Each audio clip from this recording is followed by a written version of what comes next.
Kyrie, you guys had another slow start to, very similar to game one offensively. What went into that, and then what was your mindset about halfway through the second when you really went on the scoring run? They started off the game hitting us in the mouth. They hit shots and took advantage of some of our rotations and got some open looks. Some of them were contested, but they got into a great rhythm in that first quarter. And when you give up 39 points in a playoff game and you're trying to come back, it's going to be difficult. So we knew from that point on we had to play almost perfect.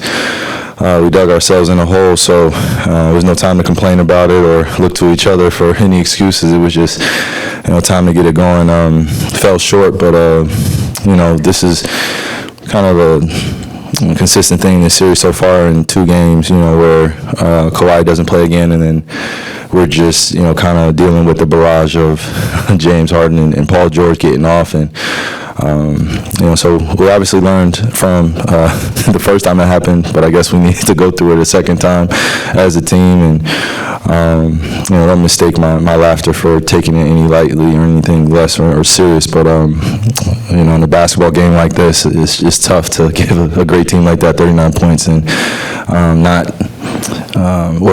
disrupt their rhythm moving forward. So I feel like we did some good things moving forward, but we dug ourselves in a hole. Hey, Kai, 2 questions. First, when they were up 31 in the second quarter, what was that spark moment feeling for you when you started to get on a roll? No other choice but to hit back. And I felt like in that first quarter we got some good looks, but our pace just wasn't matching theirs, and they forced us into some tough contested 2s and tough contested 3s, and I felt like we settled a little bit in that first quarter. We should have got to the free throw line a little bit more and attack some of their weaker defenders. But when you're down 31, especially in a playoff game at home, you have no other choice but to fight back. So I felt like we took some strides in a positive direction on that aspect of responding. But, again, when you give a team like this 39 points and you only score 16, it's going to be tough to get out of that hole. And then with the slow starts, Coach Kidd pointed to the commonality from game 1 to today of the afternoon tip. What, if anything, do you see with that? Yeah, it could be a myriad of reasons. I respect his opinion, and, for us as players, we just got to respond, do better.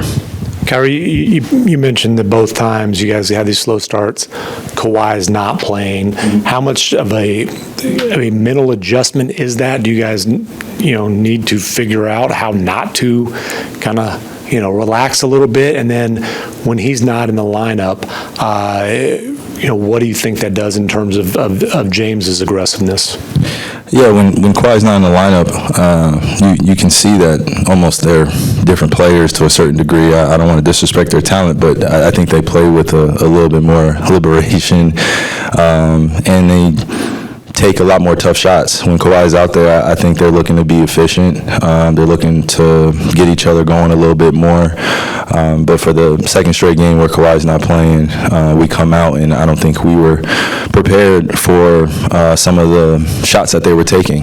These are some of the greatest players to play all time, and they know that their back is against the wall, down 2-1. So, as me as one of the leaders of the team, I just got to do a better job of preparing our guys and just being honest and upfront with them about what these guys are going to look to do, and then we do our best to stop them. So the adjustments came, game 3, and then they made adjustments game 4, and I think again it just is a reflection of just our preparation when we come into games like this, where we know that they're just going to be playing like with nothing to lose almost. When I see PG take a head fake 3, step back, and it goes all net. He's having a heck of a night, and when he starts off that way, you got to kind of cool him down, and I don't think we did that enough tonight. And then obviously the slow starts, Luka tends to be dominant in the first quarter. That kind of tends to be his quarter, and you get more in the flow as the game goes on. Do you feel like you need to be more assertive early in these games? I think I could be a better reader of the game. I'm always hypercritical in my game anyway, so to start off games like tonight. I kind of had the mentality just to come in and allow the game to come to me. And I said it the other night, but I think the difference probably in the first quarter tonight was just their aggressiveness on my pick and rolls, and then also forcing me to go, or funneling me to go to a certain area where there are a lot of guys and our spacing wasn't that great. So I was just making reads, and I didn't hit my first few shots in the first quarter, so no time to get down on myself and get down on my teammates. We just started out the first quarter. When you have 16 points, it seems like it could be torture when you're out there and as a defender and you see them scoring 39 points. It could throw you off your game a little bit, and you start pressing. And that's one thing that I know is one of bad habits of teams across the league, is when you go down in the stretch, you start forcing shots, and then the league starts to explode a little bit. So I was just gearing up for what the rest of the quarters were going to bring, and I knew that eventually our conditioning would kind of outweigh where they were, which I think it did. We went up 2-1, and we had a chance to win the game. So that's all you can ask for, especially off of the slow start. So it's no excuses, but I definitely can be better as one of the leaders of the team to come out and make my imprint felt a little bit earlier and see where we end up the rest of the quarters.